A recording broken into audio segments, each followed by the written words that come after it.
mayoritas ulama ahlus sunnah salafi, ulama salaf, justru mereka membagi bid'ah di agama ini, ada yang sesat, ada yang baik.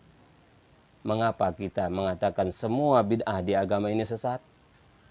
Jangan terlalu merasa cukup dengan sebagian penjelasan ulama, namun lihat penjelasan ulama lain, sehingga dapatlah kita mengerti ini masalah khilafiyah ijtihadiyah yang membagi bid'ah menjadi dua, ahlus sunnah salafi yang mengatakan bid'ah cuma satu sesat saja di agama ini, juga ahlus sunnah salafi. Sama-sama salafi, beda pendapat saja.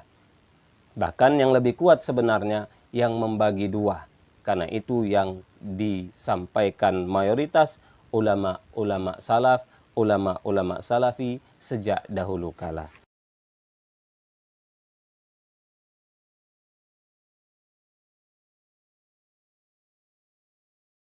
Sebuah ibadah yang belum pernah dikerjakan oleh para sahabat Nabi Shallallahu Alaihi Wasallam, jangan kalian kerjakan, dan apa yang dilarang maka tinggalkanlah. Niat yang baik semata dalam beribadah tidak cukup, karena hukum asal dalam ibadah adalah kita tidak boleh menyembah Allah dengan suatu ibadah kecuali ibadah tersebut telah dianjurkan oleh Rasulullah dengan ucapan, perbuatan atau takrir dari beliau terhadap perbuatan para sahabatnya. Mari kita simak hadis berikut ini yang menunjukkan akan hal di atas. Diriwayatkan oleh Al-Imam Al-Bukhari dari Aisyah radhiyallahu anha, beliau menyatakan jaa thalathatu rahtin ila buyuti azwajin Nabi sallallahu alaihi wasallam fasalu an ibadatin Nabi sallallahu alaihi wasallam falamma ukhbiru anha taqalluha. Datang 3 orang ke rumah beberapa istri-istri Nabi. Mereka menanyakan bagaimana ibadah Nabi sehari-hari di rumahnya. Setelah mereka diberitahukan, mereka menganggap itu ibadah masih sedikit. Tetapi mereka berkata, tetapi karena itu Nabi, beliau Rasul, maka tidak mengapa ibadah yang seperti itu. Adapun kita bukan Nabi, kita bukan Rasul, maka ibadah kita harus lebih banyak daripada ibadah Nabi. Karena kita bukan Rasul. Kalau beliau Nabi dan Rasul, ibadah yang seperti sudah cukup.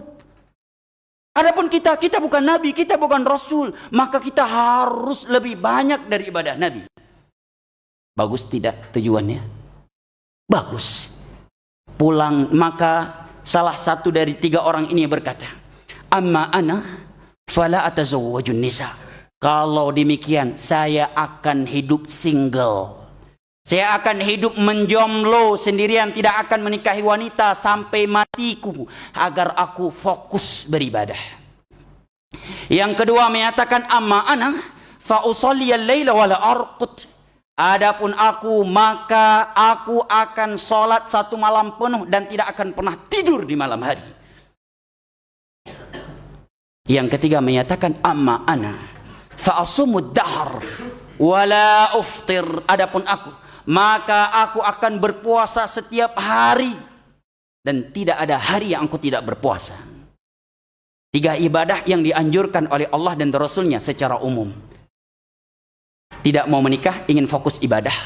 Yang kedua, ingin sholat 1 malam penuh dan tidak akan tidur. Yang ketiga, tidak mau menikahi wanita atau berpuasa selama-lamanya.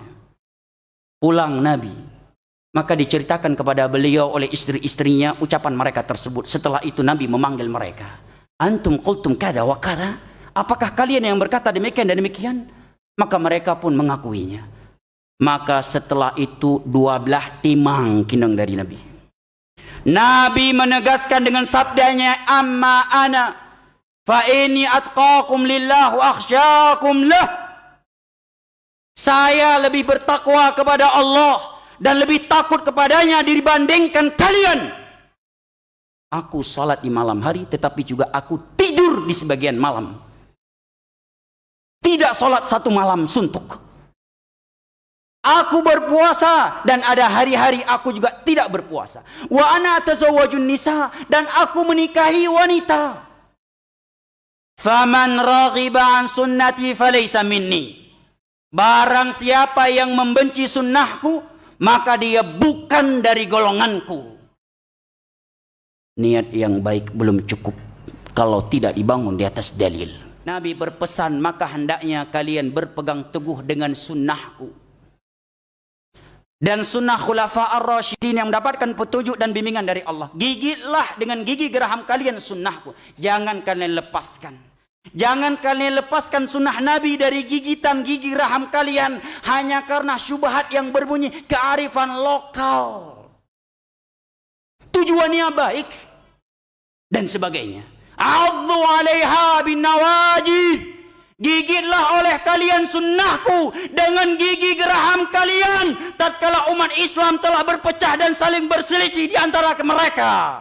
Adzu 'alaiha bin nawajid. Gigitlah oleh kalian dengan gigi geraham kalian. Itu pesan dari Nabi kita. Wa iyyakum wa muhdatsatil umur. Dan jauhilah oleh kalian setiap perkara baru dalam urusan agama.